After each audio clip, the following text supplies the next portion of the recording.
Hello everybody. For this video I decided to show my face because first of all I am pretty. Don't hate. Hate the game, not the player, right? But also it'll give me an example. Oh, look at that. No, no, no. It'll give me an example to, I can show you some of the examples for nonverbal communication. All right. There are 7 types of nonverbal communication. The first type is called body movement or kinesics. Examples of this are body orientation, posture, and gestures. So body movements, the way you move your body, the way you sit, the way you walk. If you've ever seen somebody walking with low self-esteem, their head's down. Somebody who walks with confidence walks with their heads up. In our culture, it's standing up. There's not a lot of movement in our bodies. We just walk. If you ever looked at people from Russia, they walk more motion. They walk more with their arms. They have more of an animalistic approach. We're very da da da da da da da da. They walk like that because that's how they portray strength and honor and stuff like that. Their culture is different. Okay, you've all have seen it. You may have seen somebody walking down the street. They look like they got a stick stuck up their butt. That tells you something about it. Okay, so the way you sit, we're supposed to sit, lean. Some of you slouch. Some of you lay down. Albert, I remember you from class. You would sit there and you'd be leaning up against the thing. That was his posture. Now remember when we said this, it was ambiguous. Just because he was slouching does not mean he wasn't listening. Okay? So it's just whatever's comfortable for you in that moment. But it doesn't mean you're not paying attention. All right? So remember that statement that it was ambiguous. It could mean more than just one thing. That's a perfect example. Just because you're leaned up and slouched does not mean you're not paying attention. Okay? Gestures are body movements, hands and arms.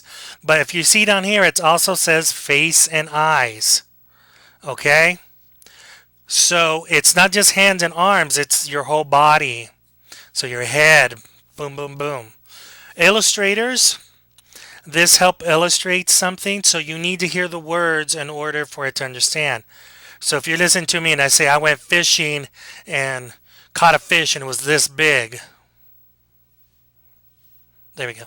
It was this big. That makes sense. But if you're watching me, you don't understand what I'm really talking about unless you hear the words. So the words have to accompany what I'm acting out for you to understand. Okay? Those of you who like to people watch, you can see that.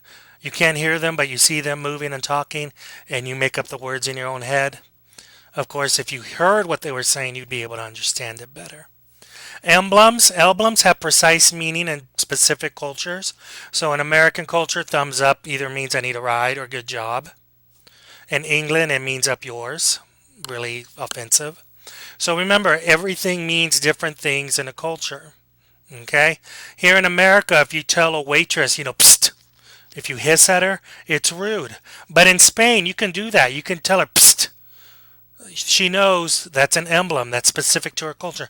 The waitress knows to bring you her check, the check, okay? Adapters are just unconscious bodily movements in response to the environment. So if you're cold, you shiver.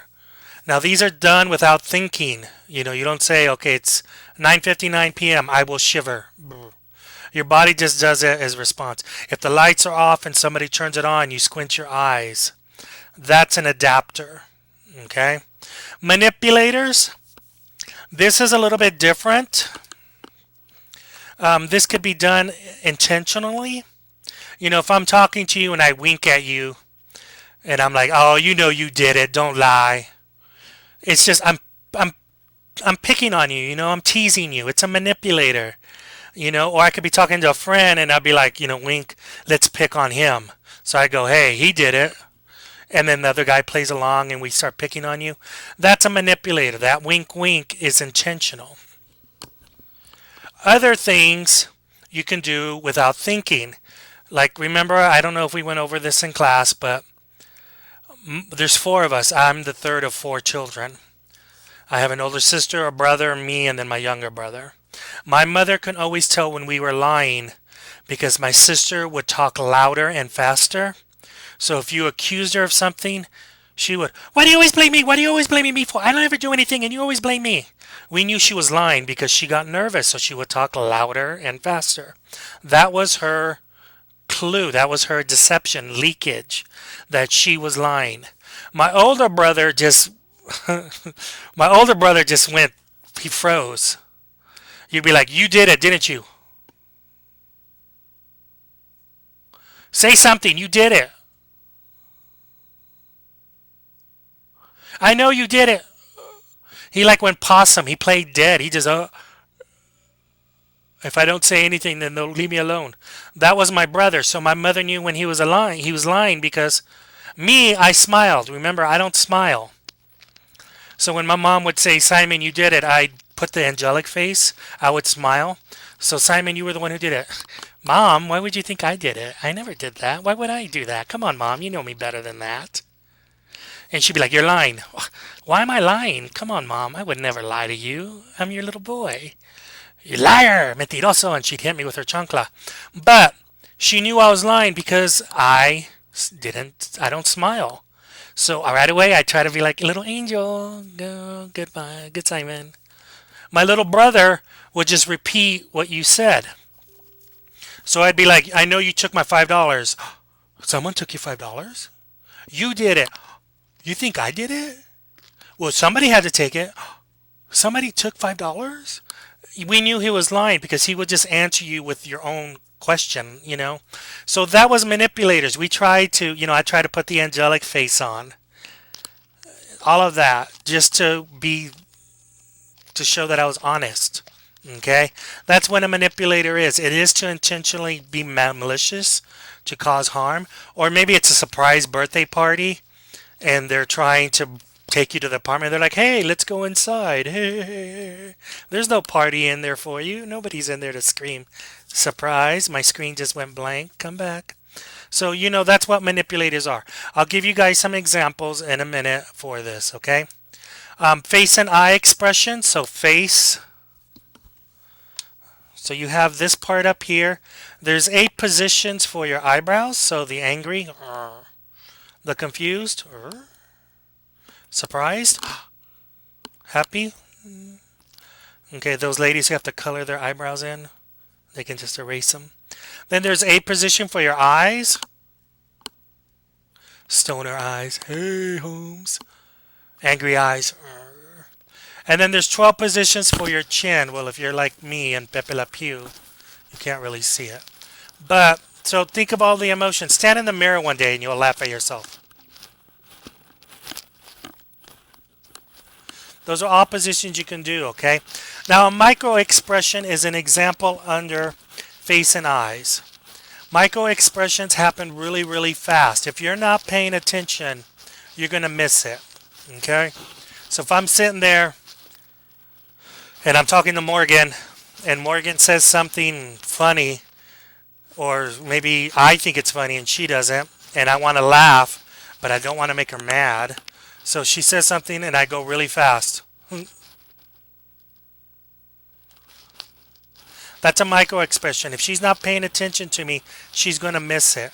But micro expressions typically leak truth. They're leaking the truth. I wanted to laugh at her, but Morgan will probably hit me, so I don't laugh at her. So, she says, "Oh, yeah, my cat died." That's not funny. Who's laughing? But that's what a micro expression is, okay? It happens really fast. It leaks the truth, and you usually try to cover it up real quick so the person can't know that what you're truly feeling, okay? Sorry, Morgan, if your cat died. The second type of nonverbal is voice. It's also called paralanguage. So the emphasis, it was your fault. You did it. Tone, angry, sad, rate. I told you my sister, she gets nervous, she talks faster. Some people talk slower. Some people may stutter. Their pitch, they'll be talking and their voice cracks. Okay? Things like that are all part of this volume. You speak louder. Pauses, you have an unintentional. You're You're talking and then you keep on talking as if nothing happened. A vocalized pause is where you use ums and well. I went to the store and we got some groceries. I went to the store and well, we got some groceries. Well, right? Those are all vocalized pauses. They do not belong in a sentence, so you need to remove them, okay? Number three is touch. It's the study of haptics. That's the official term. So the way you touch somebody, okay? Remember I told you in America you do a good job on the basketball field. Smack, smack on the butt. It's telling somebody congratulations. It's not coming on to them. Nobody thinks anything of it. But if you're in class and you get 100 on the test and I smack you on the butt, you're probably going to turn me in for sexual harassment because that's not the appropriate location. Okay? Think about it. Those of you who are parents, your son leaves for the day, you may hug him, get away. But what if you know they're going to leave for a year? You hug them harder, you squeeze them a little bit longer because it's a different situation and it means something differently. Appearance. So it is true in our culture, people who are physically attractive get more benefits. They're treated nicer, they're seen as nicer people. But remember, beauty is only skin deep, but ugly is to the bone. There are some people that I have met that are physically attractive, but they're the most disgusting human being inside. Okay? So you can't always trust that. Professors who are considered handsome get better evaluations from students. Clothing is another message, the way you dress. Remember I told you one button, professional, no button, that's sexy. So this can send out a message. This is why you all know during your job interviews, dress for success, things like that. Now out of all 7 of these types of nonverbal, appearance is the one you have the most impact on. You can change the way you dress. You can take a shower, throw a tic tac, shave. You can dress better, lose weight, whatever. But you can change the way you look. You have an impact on this. Also, appearance is the one that is most usually used. Because remember, we talked about this. We experience the world through our senses. We see you. As soon as you walk in a room, we see you. So the way you dress, the clothing you wear, boom, it's instantaneous. We start putting people into categories. We start stereotyping. So this one also has, not only can you influence this, but this one also sends out a bigger message than others, okay?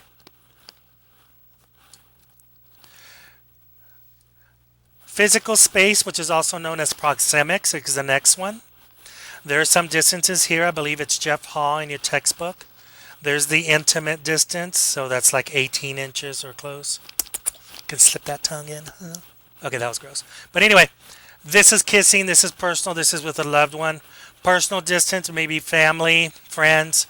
You're sitting next to each other, shoulder to shoulder. Social distance could be a little bit more. Think of it as like at a table, a desk from that distance. Maybe having dinner with somebody, but you're not sitting side by side. And the public distance is further.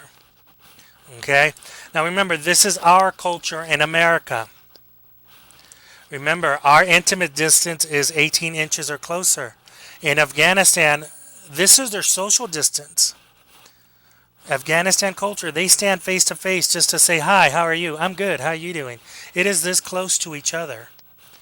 In our culture, when a man gets in another man's face, what does it mean? We're going to fight. Chingazos. So, it's a lot different, okay? So beware of that. Territory is another thing. So physical space, proxemics is the way it's the study of how humans and animals structure space. Even humans are territorial. Me, I have my man cave. This is my house. It's my domain. Only me. I'm all that matters. Okay? If you're married, your domain's probably the bathroom. That's all you get. Or a little man cave in the garage or something. But this is my territory. Think about you guys in the classroom. All of you sat in the same place. You never really changed where you were sitting. So you were very territorial. Number 6 is physical environment. So the way we structure our environment sends out a message. Okay? Remember I told you the smacking on the butt? On a basketball court, in a sporting arena, it's perfectly fine to do. Telling somebody, hey, way to put on makeup. No. Okay? Have you guys ever been in an office that was so filthy, like you felt like you needed a tetanus shot afterwards? It was so gross. Or you go to an office and it is so spotless, like you could have surgery. That sends people out a message. I have an organized clutter. Remember, organized clutter is a sign of intelligence. I have clutter. I hate free space. So I have little pictures to hide up free space. But that will tell you something about my personality. Okay? My coworker at the college, Dr. Anderson, don't tell nobody. His office is spotless. When I go in his office, I start touching everything. And I sit there and I look at him just. And I'll be like, is this a picture? Is that the computer? Let me touch this. Let me touch that. I can go into his room and move a book. He walks in, boom. Simon, quit moving books. He's OCD. His office is structured and organized. That tells you something about their personality. Okay? The same thing when you go into a restaurant and it's kind of filthy, you think, oh, this place probably has roaches. It's because of the environment, it's sending you that message. Time is known as chronomics. Anyway, it's an indicator of power and status. If you're the boss and you're late to the meeting, everybody has to wait on you. But if you're the minion, do they wait on you? Hell no, they get started. Also, a status of relationship. If you are my friend and you're running 15 minutes late, I'm going to kill you. Especially if I'm waiting on food. A friend would call and be like, hey, sorry, had an emergency. We'll be there in a minute. There are some cultures that it's opposite. Being on time is considered rude. I have a friend who's from the country of Mauritius. It's right next to Madagascar. So if you look on Madagascar, it's a little island off to the side. In her culture, the only time you are on time is for work. Because why? Time is money. So business is business. Any other time, you can show up late. She had a party once and told me, be here by 7. I showed up at 6:50 and she was like, why are you here? That's rude. And I'm just like, hey, I'm here to party, but I'm on time. No, to her, it's being on time is rude. So if she tells me, Simon, let's have dinner at 7, I don't show up at 7. I show up at 7:30 because I know she's running late. So that could tell you something. So before I found this out about her culture, I hated her guts. I never went to dinner with her. Because to me, she was always late. To her, she was always on time. So think about that. Also, I told you about logging in on class. If you log in on class at Sunday at 10 p.m. to do your assignments, you're sending me a message. You may not mean to, but it is sending me a message that you don't care or you didn't have time to do this class. You're a horrible person. I hate you guts. All this. Remember, it's ambiguous. It may not mean what you think it means, but that's how I'm interpreting it. So always make sure that time you're aware of this when it comes to nonverbal communication. Okay, these are the 7 types of nonverbal. If any of you have any questions, please let me know. You need to know these for your test, so please read the chapter, okay? I'm going to go on to the next sections and post more videos. Thank you.